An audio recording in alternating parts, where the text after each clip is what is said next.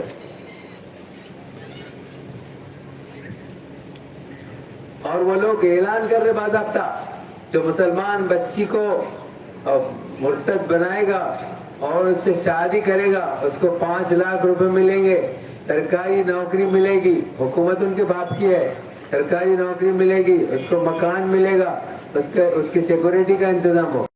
اور ان کی طرف سے اندرونی ہدایت کیا ہے معلوم؟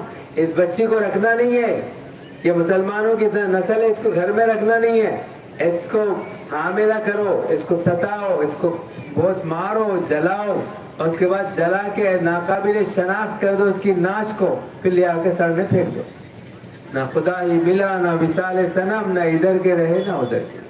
اور ماں باپ کی جو بے عزتی ہوئی اس درمیان میں، جو ان کو صدمہ پہنچا، جو ان کو تکلیف پہنچی، وہ ناقابل ہے. وہ ماں جس نے اس کو پیدا کیا، جس نے اس کو پالا پوسا بڑا کیا، پڑھایا، قابل بنایا، اس ماں باپ کو چھوڑ کے وہ بچی کیسے چلے جائے؟ عورتوں میں یہ چیز ہوتی ہے کہ وہ چھوڑ کے چلے جاتی ہے، بڑی جذباتی ہوتی ہے. ایک مرتبہ کے بعد ان کے ذہن میں بیٹھ گئی تو بس وہ کر کے ہی رہیں. عورتوں کی ضد تو مشہور ہے، جو ضد وہ کریں گے وہ پورے ہی کر کے رہتے. تو میرے ماؤں بہنوں سے گزارش ہے کہ ان بچیوں کی حفاظت اپنی جان سے زیادہ کرو. ان کو بہت زیادہ اسکولنگ، بہت زیادہ کالج میں نہ کو پڑھاؤ. ہمارے علماء کرام 2 لائنوں میں پڑھانے کی اجازت دیتے پڑھانے کی. ایک تو ٹیچنگ کی لائن، تدریس کی لائن، اس میں مدرس بناؤ، لیکچرر بناؤ، پروفیسر بناؤ. ارے اللہ،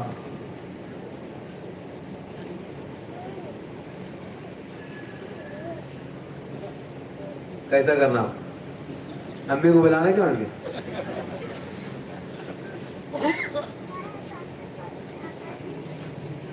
ارے ان کو لے جاؤ بیٹا، لے جاؤ، لے آؤ. تو کیا بول رہا تھا میں؟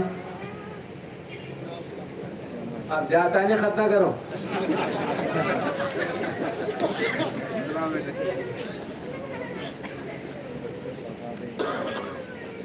لے جاؤ، لے جاؤ. 2 لائنوں میں پڑھانا ہے. ایک تو تدریس کی لائن ہے، ٹیچر بناؤ، لیکچرر بناؤ، مدرس بناؤ، معلمہ بناؤ.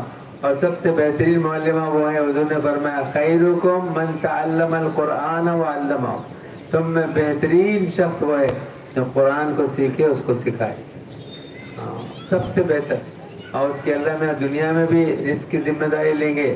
حدیث میں فرمایا من طلب العلم تکفل اللہ له برزق. جو علم حاصل کرتا ہے اللہ تعالیٰ اس کے رزق کے ذمہ دار ہو جائے. رزق میں سب چیزیں، علماء نے فرمایا رزق میں سب چیزیں داخل ہے. ہر چیز، اولاد کا ملنا، خوشحالی کا ملنا، اچھے شوہر کا ملنا، اچھے مکان کا ملنا، اچھے حالات کا ہونا، سب اس میں داخل. تو اللہ تعالیٰ اس کے کفیل ہو جاتے ہیں. جو دین کی تعلیم اور جو دیندار ہوتا ہے اور دین کی تعلیم میں مشغول ہوتا ہے اس کو کبھی اللہ نے فکر مند نہیں کرتا. اب دیکھو ہمارے علماء بیٹھے، کیسی رونق ہے ان کے چہرے پہ، ہے کیا؟ ہاں، ذرا تو بھی فکر دکھ رہی. بیٹا دیکھو ایک ایک کیا آپ لوگ اس لائن میں نہیں ہو. صحت مند دیکھو آپ. اور کھانا تو ایسا ملتا ہے آپ کو ہوا بھی نہیں لگی، وہ ایسا کھانا دیتے اللہ نے. ایسا کام لوگ تو مولوی بنا تو کیا کہیں گا ابھی اولے دیکھو کیا کیا خبر کیا کیا کھاتے اور کھانے کے ہمارے دنیا کے نخرے رہتے یہ کھائیں گے وہ نہیں کھائیں گے. اچھا مانتا ہوں کل 3 وقت ناشتہ کرا میں. کل بھی ایک جگہ حضرت کے ساتھ بیان تھا میرا, بولا میں 3 مرتبہ ناشتہ کرا اور ایک سے اچھی چیزیں کھایا. ایک سیٹ صاحب عمرے کو جا کے آئے تھے اور کھجور لائے, زمزم لائے, اخروٹ لائے اور کیا کیا بولو تمہارے منہ میں پانی آئے گا.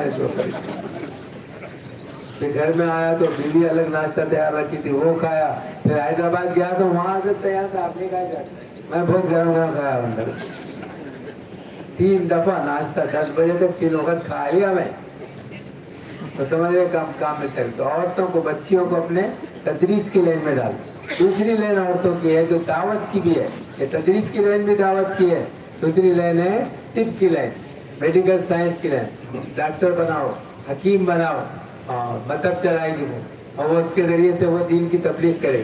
حضور صلی اللہ علیہ وسلم کے زمانے میں جنگوں میں عورتیں بھی جا کے فوجیوں کی زخمی فوجیوں کی خدمت کرتی.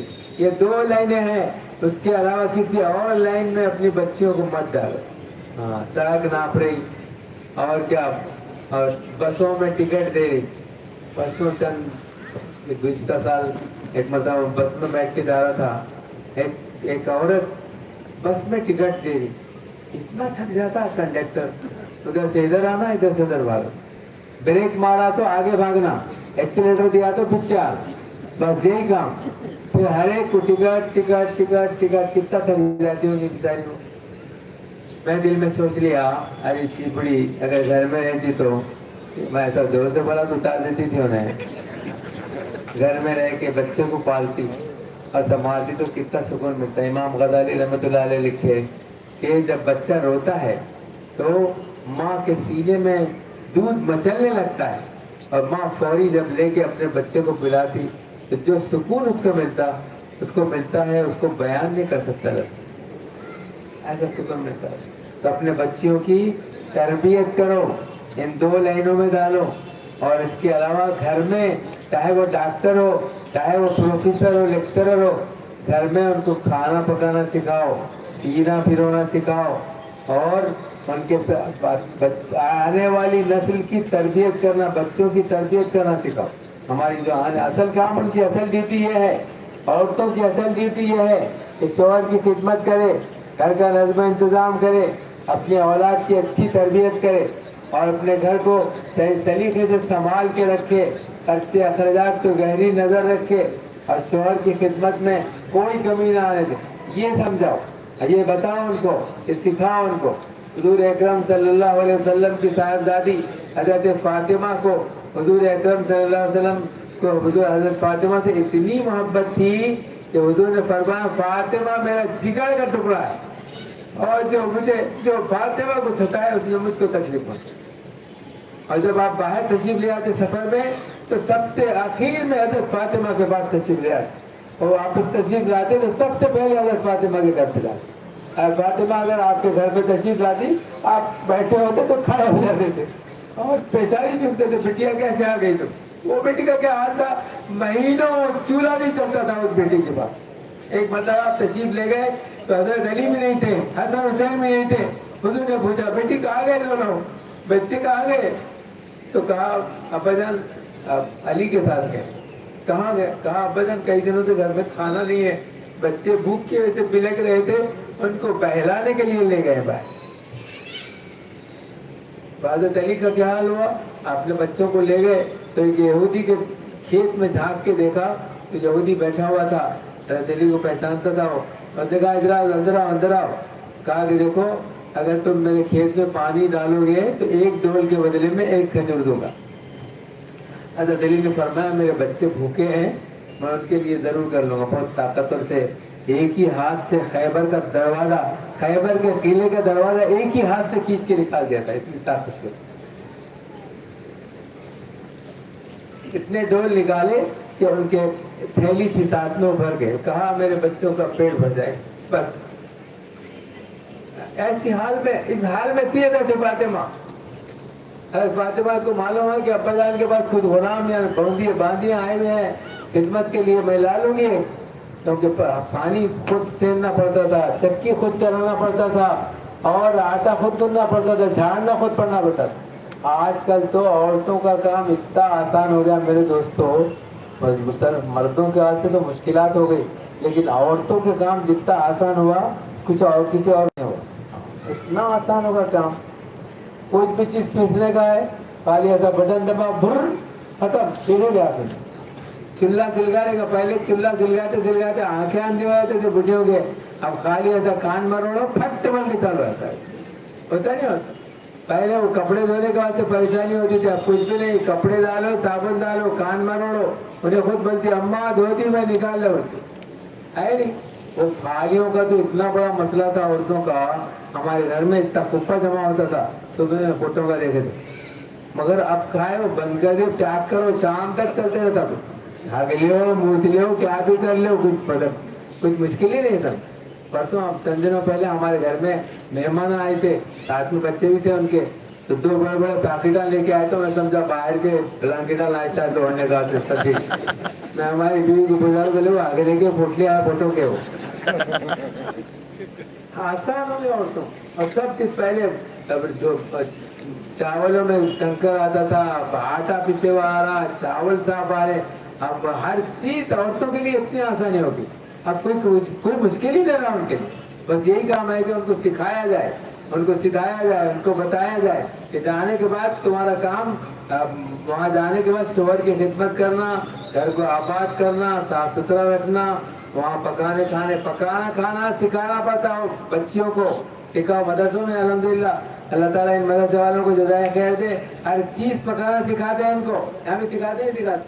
ہاں, ہمارے مدرسے میں بھی بچیاں ہیں 300, تو میں بولتا ہوں سب پکانے لگاؤ ان کے پیسوں سے, اور میرے پاس مزے کے کھانے میرے پاس بھیجو, میں ٹیسٹ کرتا ہوں, چیک کرتا ہوں. بولے آتے رہتے کھانے, اور میں چیک کرتے رہتا ہوں اس کو صحیح پکائے نہیں پکائے, یا کمی ہے کہ ہدایتی ہے, ٹھیک ہے تو انعام بھی دیتا ہوں. ہاں, ویسا پھکٹ ہی نہیں کھا لیتا ہوں, کچھ انعام بھی دیتا ہوں. تو ماؤں بہنوں سے گزارش ہے کہ اپنے بچیوں کی تربیت کرو. حضور نے فرمایا بیٹا میں تیرے کو غلام باندھی نہیں دے سکتا, جو حال میں ہے وہی حال. اور حدیث میں الفاظ ہے, یا فاطمہ اتق اللہ وعملی عمل اہلی کی, اے فاطمہ اللہ سے ڈر اور اپنے گھر کے کام انجام دے. آپ نے فرمایا. ہم لوگ تو بچیوں کو دے رہے ساتھ میں ٹیلی فون بھی دے رہے, بیٹا کیا بھی ہوا تو خالی مس کال دے, پورا کال نہ کو دے, مس کال دے. آگے بچوں بیٹوں کی گمت بتاتے ہیں ہم لوگ, بندہ بھیجے تو کیسا گھر آباد ہوگا بولا. تو سب سے پہلے ہماری ماؤں بہنوں سے گزارش ہے کہ مسلمانوں میں طلاق کا ریشو بہت زیادہ ہو گیا. اس کی مین وجہ یہی ہے کہ بچیوں کو کام کرنے نہیں آتا. بچیوں کو کام کرنے نہیں آتا, کڑوی بات سن کے میٹھا جواب دینے نہیں آتا, غصے کی بات سن کے خاموش ہو جانا نہیں آتا, صفائی ستھرائی کرنا نہیں آتا, کام کرنا نہیں آتا, صبح جلدی اٹھ کے نماز پڑھنا نہیں آتا, اللہ کا نام نہ, پھر اس گھر میں نحوست, پریشانی, لڑائی جھگڑا, ہنگامہ, مصیبت, پریشانی, کیا آئے گا؟ پھر برکت آئے گی, خیر آئے گا اس میں. سب اس میں تو ایسی اس طرح کے نحوستیں ہو. اس بات سے اپنے بچیوں کو نماز پڑھنا سکھاؤ, قرآن پڑھنا سکھاؤ, اللہ سے مانگنا سکھاؤ, صلاۃ الحاجت روزانہ 2 رکعت پڑھ کے اچھا گھر ملنا, اچھا بر ملنا, بچیوں کو سناؤ, ان سے دعا کراؤ, آپ بھی دعا کرو. تو ماؤں بہنوں پہ گھر کا دار و مدار ہے. اپنے گھروں کو ایسا رکھو کہ کوئی گھر میں آئے تو اسے سنتوں کی خوشبو آئے, کوئی گھر میں آئے تو اسے معلوم کے ساتھ اس گھر میں قرآن کی تلاوت ہوتی ہے, اس گھر میں سنت کے مطابق بچوں کی تربیت کی جاتی ہے. تو میری ماؤں بہنوں سے بھی اور آپ لوگوں سے بھی گزارش ہے کہ آپ بھی ان کا تعاون کرو, اور ان کو دیکھتے رہو, بولتے رہو, بتاتے رہو, اور کچھ غلط ہو رہا تو اس پہ پکڑ کرو, اور اس کے لیے اصلاح کی کوشش بھی کرو, اور اللہ میاں کے سامنے ہاتھ اٹھا کے دعا بھی کرو. تو اللہ میاں دعا بتائے بچوں کے واسطے, ربنا هب لنا من ازواجنا وذرياتنا قرة اعين واجعلنا للمتقين اماما. اے اللہ ہمارے بچوں کو, ہمارے بیویوں کو, اے اللہ ہمیں ایسے بچے اور ایسی بیوی عطا فرما جو آنکھوں کی ٹھنڈک ہو ہماری, اور ہمیں متقیوں کے آگے چلنے والا بنا. متقیوں کے آگے چلنے والا کون ہوگا؟ جو سب سے بڑا متقی ہو. تو نیک بنا ہم کو, اور ہمارے بچوں کو, ہماری بیویوں کو آنکھوں کی ٹھنڈک بنا. آنکھوں کی ٹھنڈک کب ہوگی؟ جب وہ نیک ہوں گے, اللہ والے ہوں گے, متقی ہوں گے, پرہیزگار ہوں گے, حلال کھانے والے ہوں گے, ماں باپ کی خدمت کرنے والے ہوں گے, اور گھر کے کام انجام دینے والے ہوں گے اور محنتی ہوں گے کہ وہ کام سامنے آئے، اور کوئی بڑی سے بڑی مصیبت آ جائے تو ہرگز پریشان نہیں ہونا، اللہ تعالیٰ کی مدد طلب کرنا، صلاۃ الحاجت پڑھنا، قرآن پڑھ کے دعا کرنا۔ دیکھو سارے مسائل اللہ میں آتے ہیں، مسائل تو آتے ہیں زندگی میں، پریشانیاں بھی آتے ہیں، مشکلات بھی آتے ہیں، ہاں مشکلات بھی آئیں گے، پریشانیاں بھی آئیں گے، ڈرنا نہیں، ہمت سے مقابلہ کرنا، اللہ سے مدد طلب کرنا۔ اللہ نے فرمایا واستعینوا بالصبر والصلاۃ، صبر کرو اور نماز پڑھ کے اللہ سے مدد طلب کرو، ہر مصیبت آسان ہو جائے گی اللہ تعالیٰ کی۔ تو میں بہت مبارکباد دیتا ہوں، ہمارے مولانا محمد حسین صاحب تو ہمارے ساتھیوں میں سے تھے، اللہ تعالیٰ ان کی مغفرت کرے، جلدی چلے گئے بیچارے، اور بہت ہم تو بہت میں مذاق کرتا تھا ان سے، اور دستے بھی تھے بیچارے، اور بڑا انہوں نے کام کیا، ان کے صاحبزادگان بھی۔ اور یہ دیکھو جو آدمی اخلاص کے ساتھ دین کی خدمت کرتا ہے، اللہ اس کے بچوں کو بھی دین کی خدمت کے لیے منتخب فرماتا ہے، یہ بات یاد رکھو ہمیشہ۔ سورہ کہف میں ان 2 یتیم بچوں کا واقعہ لکھا ہوا ہے، اور 2 یتیم بچے، ان کے والد نے کما کے خزانہ دیوار کے نیچے رکھ دیا تھا، اور دیوار گرنے والی تھی تو حضرت خضر علیہ السلام کو اللہ نے بھیجے، اور دیوار گر رہی، جاؤ ابھی بچے بالغ نہیں ہوتے۔ وَأَمَّا الْجِدَارُ فَكَانَ لِيَتِيمَيْنِ لِغُلَامَيْنِ يَتِيمَيْنِ فِي الْمَدِينَةِ وَكَانَ أَبُوهُمَا صَالِحًا، ان کا باپ نیک تھا، تو باپ نیک ہوگا، دین کا کام کرنے والا ہوگا، مسلمانوں کی خدمت کرنے والا ہوگا، انسانوں کو فائدہ پہنچانے والا ہوگا، تو اس کی اولاد کو بھی اللہ نے نیک بنائیں گے۔ تو میں بہت مبارکباد دیتا ہوں مدارس کے ذمہ داروں کو، مولانا حضرات کو، کہ ماشاء اللہ لڑکیوں کا مدرسہ بھی چل رہا ہے اور لڑکوں کا مدرسہ بھی چل رہا ہے۔ اس مہنگائی کے دور میں مدرسہ چلانا کوئی معمولی بات نہیں ہے، ہاں اس واسطے یہاں آ کے پوچھو، مدرسے میں آ کے پوچھو کیا ہونا، کیا ضرورت ہے۔ کسی کا انتقال ہو گیا تو خیر کا کام کرو۔ حضرت ابو امامہ رضی اللہ تعالیٰ عنہ کی والدہ کا انتقال ہو گیا تھا، وہ جنگ میں تھے حضور کے ساتھ غزوے میں، واپس آئے تو معلوم ہوا کہ والدہ کا انتقال ہو گیا، تو حضور سے آ کے پوچھا رسول اللہ صلی اللہ علیہ وسلم میری والدہ کا انتقال ہو گیا، مجھے ان سے بہت محبت تھی، ان کو مجھ سے بہت محبت تھی، میں ان کے نام میں کچھ اشارے ثواب کرنا چاہتا ہوں، پر میں ضرور کروں۔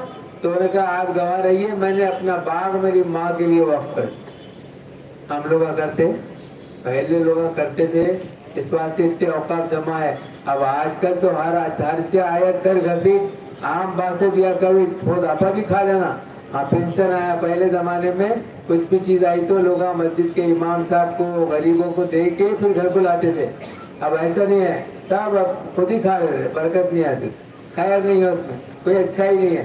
اس واسطے ان مدارس کے کا خیال کرو، اور پہلے ان کو پہنچاؤ ان کا حق، اور دیکھو کیا ضرورت ہے، جو ضرورت ہے وہ دو، جو ضرورت نہیں ہے اس کو نہ کو دو۔ قرآن کے پارے لا لا کے لوگ پھرتے رہے مسجدوں میں، رکھنے کو جگہ نہیں۔ ارے بھائی کسی عالم سے پوچھو، ہمارے بابا مر گئے اور میں ان کے لیے کیا کرنا چاہ رہا ہوں، تو میں بار بار سناتے رہتا ہوں۔ ایک آدمی آگے بولا ہمارے والد صاحب کا انتقال ہو گیا، 5 قرآن پڑھو، کل ان کی برسی ہے بولے۔ میں بولا قرآن کا صحیح دیکھا، 5 قرآن پڑھے تو میرے اوپر ہی قرآن پڑھنا پڑتا، کیسا پڑھوں گا 5 قرآن ایک دم؟ اب باپ تیرا مرا، تیرے کو بینک بیلنس ملا، مکان ملا، تو میرے کا بھٹا ملا، میں کیا کہیں گا پڑھوں؟